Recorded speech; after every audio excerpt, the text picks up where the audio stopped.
दोस्तों, आप सभी S-400 डिफेंस मिसाइल के बारे में तो जानते ही होंगे, जिसे हाल के दिनों में भारत की डिफेंस मिलिट्री में शामिल किया गया है। S-400 डिफेंस मिसाइल दुनिया का सबसे उम्दा डिफेंस सिस्टम है, जिसे रूस ने डेवलप किया है। यह इतना शक्तिशाली है कि अमेरिका का डिफेंस सिस्टम भी इसके आगे चाय कम पानी है। इसका काम देश में होने वाले किसी भी पॉसिबल हवाई हमले का पता लगाना और उसे रोकना है।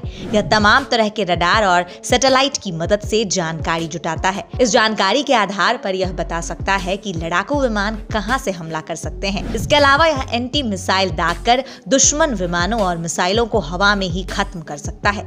लेकिन दोस्तों, दुनिया में बीते दिनों कुछ ऐसा हुआ है जिसे देखकर हर देश हैरत में आ गया है। जिस डिफेंस सिस्टम के लिए सभी देश रूस को इस मामले में कारगर मान रहे थे, उसे एक देश ने हरा दिया है। जी हाँ दोस्तों, डिफेंस सिस्टम को मात देकर देश में हमलावर हुआ एक देश। मामला कुछ ऐसा हुआ कि रूस क्या, अमेरिका भी इस देश के लड़ाकू विमानों को देखकर चौंक गया। और जिन देशों ने रूस से इन डिफेंस सिस्टम को खरीदा है, वो असमंजस में पड़ गए हैं कि क्या उनका यह सोचना कि S-400 को कोई हरा नहीं सकता कहीं गलत फैसला तो नहीं है। ऐसा कौन सा देश है जिसने एडवांस टेक्नोलॉजी के S-400 के रडार सिस्टम के निशाने पर आए बिना ही एक देश पर हमला बोल दिया? अगर आप भी जानना चाहते हैं तो इस वीडियो को एंड तक जरूर देखें। रूस के कॉम्पिटिटर हमेशा से ही रूस की मिसाइलों या डिफेंस को मात देने की कोशिश में लगे रहते हैं कि कैसे या तो रूस के डिफेंस सिस्टम को भेदा जा सके या फिर उससे उम्दा बनाया जा सके। लेकिन अभी तक इसमें कोई कारगर नहीं हुआ था, पर अब शायद रूस के डिफेंस सिस्टम S-400 दुनिया का सबसे बेहतरीन डिफेंस सिस्टम नहीं रहा, क्योंकि इसे एक देश के लड़ाकू विमानों ने भेद दिया है। क्या आप जानना चाहते हैं कि वो देश कौन है? तो चलिए आपको बता ही देते हैं। दरअसल वो देश अमेरिका, चीन या यूरोपियन कंट्रीज में से नहीं है, बल्कि दुनिया का एक छोटा सा देश लेकिन शातिर इरादों वाला इजराइल है। जी दोस्तों, इजराइल ही वो देश है जिसने रूस की तकनीक को मात दे दी है। वैसे तो हम सभी जानते हैं कि इजराइल मिसाइली तकनीकों में कितना परफेक्ट है। अगर इजराइल एक बार कुछ ठान ले तो दुनिया का कोई भी देश उसे रोकने में सक्षम नहीं है। और इसका ही सबसे बड़ा एग्जाम्पल इजराइल ने खुद ही सेट कर दिया है। लेकिन यह हुआ कैसे? चलिए हम आपको पूरी घटना से रूबरू करवाते हैं। हर देश इजराइल और सीरिया के बीच चल रही अनबन के बारे में तो जानता ही है। यह दो देश न सिर्फ धमकियां देते हैं, बल्कि अटैक तक कर देते हैं और इसे मानने से पीछे भी नहीं हटते। ऐसा ही कुछ इस बार भी हुआ जब इजराइल ने सीरिया के एक पोर्ट यानी बंदरगाह पर एयर स्ट्राइक कर दी। यह पोर्ट था लताकिया, जहां इजराइल ने अपने लड़ाकू विमानों से एयर स्ट्राइक कर लताकिया पोर्ट को धुएं और आग से भर दिया। अब दोस्तों, सवाल उठता है कि इजराइल ने एकमात्र लताकिया पोर्ट पर ही क्यों हमला किया, बाकियों पर क्यों नहीं किया? वेल दोस्तों, इसकी कई वजहें हैं जो हम आपको वन बाय वन बताएंगे। पहली वजह, सीरिया के इंपोर्ट एक्सपोर्ट का सबसे बड़ा केंद्र। लताकिया पोर्ट सीरिया का वो बंदरगाह है जहां से सीरिया दूसरे देशों से समंदर के जरिए व्यापार करता है, जिसमें पश्चिमी देश और अरेबियन कंट्रीज के साथ साथ लेबनान देश भी शामिल है। अब आपने नोटिस किया होगा कि हमने लेबनान को सिग्निफाई किया है, लेकिन इसके बारे में हम आपको आगे बताएंगे।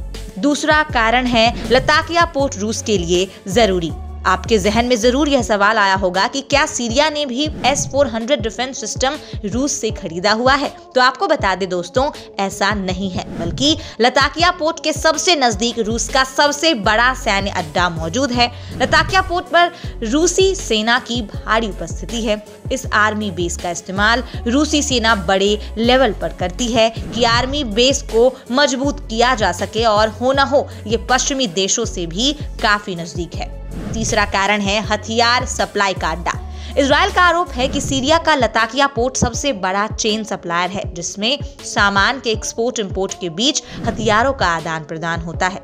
अब यह कैसे होता है? इजराइल का कहना है कि ईरान से हथियार सीरिया भेजे जाते हैं। यहाँ से एक्सपोर्ट होने के लिए सीरिया के लताकिया पोर्ट पर यह हथियार आते हैं और पड़ोसी देश लेबनान में हीज बबूला को भेजे जाते हैं। अब इजराइल लेबनान से क्यों चिढ़ता है और क्यों नहीं चाहता कि उसके पास हथियार सप्लाई हो, यह जानने के लिए आपको लेबनान और ईरान के रिश्तों पर नजर डालनी होगी। लेबनान में हमेशा से ही धार्मिक शासन देखा गया है, जिनमें मुस्लिम दो गुटों में यानी शिया और सुन्नी के साथ ईसाई लोग थे। शासन के लिए तीनों धर्मों को बराबरी का हक दिया गया, लेकिन यह ज्यादा समय तक नहीं चला क्योंकि लेबनान में फलस्तीनी लोग रहने लगे थे, जिससे सुन्नी मुसलमानों की तादाद बढ़ गई थी और ईसाई लोग तो थे कि अल्पसंख्यक लुप्त होने की कगार पर थे शिया मुसलमान। इस डर को देखते हुए और शासन के लालच में देश में गृह युद्ध छिड़ गया था, जो करीब 15 साल तक चला। इसी के साथ साथ 1978 में देश के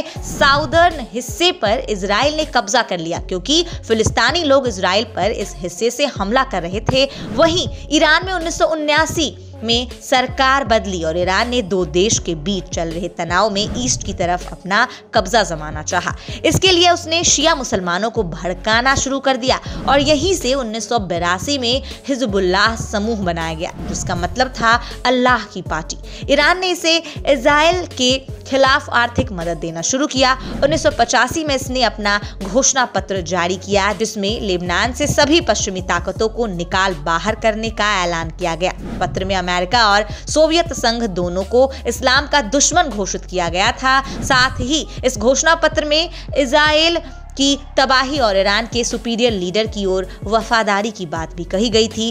हिजबुल्लाह कई देशों पर हमले कर चुका है, जिसमें सैकड़ों लोगों की जान जा चुकी है। इसके बाद 1997 में अमेरिका ने इसे आतंकी संगठन घोषित कर दिया था। तभी से इजराइल और हिजबुल्लाह या लेबनान के बीच जंग छिड़ी रहती है, जिसमें आज भी ईरान आग में घी का काम कर रहा है। अब इसी बात को ध्यान में रखते हुए इजराइल हमेशा ही सीरिया, ईरान और लेबनान पर नजर टिकाए रहता है। सीरिया जो ईरान की मदद कर रहा है ताकि लेबनान में हिजबुल्लाह समूह को हथियार सप्लाई किया जा सके, इसीलिए ही कई बार इजराइल सीरिया पर हमले कर चुका है। दोनों ही देशों के बीच बातचीत के बजाय हमलों से ही जवाबदेही होती है। अब आपको हाल की बात के मुआयने के बारे में बताते हुए यह भी क्लियर कर देते हैं कि अब से 6 या 7 महीने पहले भी इसी पोर्ट पर इजराइल ने एक छोटा हमला किया था, जिसके बाद रूस हरकत में आ गया था और S-400 की तैनाती यहाँ पर कर दी थी। दोस्तों, यहाँ कोई 1 या 2 S-400 डिफेंस सिस्टम नहीं आए थे, बल्कि S-400 की पूरी बटालियन को यहाँ तैनात किया गया था। अब जो बात हम आपको बताने जा रहे हैं उसे ध्यान से सुनिएगा। जब रूस ने यहाँ S-400 तैनात किए तो इजराइल के लिए यहाँ अटैक करना मुश्किल हो जाएगा, सभी को यही लगा था। लेकिन चौंकाने वाली बात तो तब हुई जब इजराइल ने 1 या 2 हवाई हमला नहीं किया, बल्कि एयर स्ट्राइक ही कर डाली और यह इतनी धमाकेदार थी कि पोर्ट पर लगी भीषण आग को सीरिया और रूस कई दिनों तक बुझा ही नहीं पाए। वैसे तो यहाँ किसी की जान माल का खतरा नहीं हुआ, लेकिन जिस लेवल पर तबाही मचाई गई उसका अंदाजा लगाना भी मुश्किल है। अब जो सवाल शुरुआत से उठता आया है कि S-400 की तैनाती के बाद भी इतना बड़ा हमला संभव कैसे हुआ, तो बताया गया कि यह हमला क्रूज मिसाइलों के जरिए किया गया था। लेकिन S-400 के लिए चाहे क्रूज मिसाइल हो या लड़ाकू विमान, यह दोनों को भेदने की क्षमता रखता है। हालांकि अभी तक रिपोर्ट यह बताती है कि इजराइल ने नई टेक्नोलॉजी का इस्तेमाल किया है, जिसे S-400 का रडार सिस्टम भी पकड़ नहीं पाया। वैसे ऐसा ही कुछ 2018 में भी हुआ था, जब लताकिया पोर्ट पर रूसी सेना का ही एक विमान सैनिकों को लेकर लताकिया पोर्ट पर आ रहा था। तब S-400 ने इसे रडार सिस्टम पर देखकर दुश्मन का विमान समझा और हमला कर दिया, जिसमें कई रूसी सैनिकों ने अपनी जान गंवा दी। इसके बाद S-400 को यहाँ से हटा दिया गया। लेकिन दोस्तों, यह कितना बड़ा सवाल बनता है कि आपका डिफेंस सिस्टम आपके विमानों या लड़ाकू विमानों में फर्क नहीं कर पा रहा है, जबकि एक छोटा सा रडार भी लड़ाकू विमानों और ट्रांसपोर्ट विमान में फर्क जानता है, क्योंकि रडार पर लड़ाकू विमान बहुत छोटा दिखता है, वहीं ट्रांसपोर्ट विमान काफी बड़ा दिखता है, जिसमें फर्क करना बहुत आसान है। और चलो मान भी लें कि रडार में कोई दिक्कत आ गई हो, पर इजराइल ने कोई एक विंडन से हमला नहीं किया, बल्कि पूरी की पूरी एयर स्ट्राइक ही कर दी थी, जिसमें करीब 5 से 10 विमान तो आए ही थे। दोस्तों, अब यहाँ सभी देशों के लिए 2 सवाल खड़े हो गए हैं। पहला, इजराइल ने इतनी बड़ी घटना को अंजाम कैसे दिया, वो भी S-400 की पूरी बटालियन के होते हुए। दूसरा, आज तक S-400 को जितना एडवांस माना जा रहा था, क्या वो रडार पर लड़ाकू विमानों को पहचान भी नहीं पाया? दुनिया के सभी देशों के लिए यह सवाल बन गया है कि आखिर कैसे इतना बड़ा हादसा हुआ। तो दोस्तों, कैसी लगी आपको ये वीडियो हमें कमेंट करके जरूर बताएं। साथ ही अगर आपको वीडियो अच्छी लगी तो लाइक करना ना भूलें, वहीं हमारे चैनल को सब्सक्राइब जरूर कर दें। धन्यवाद।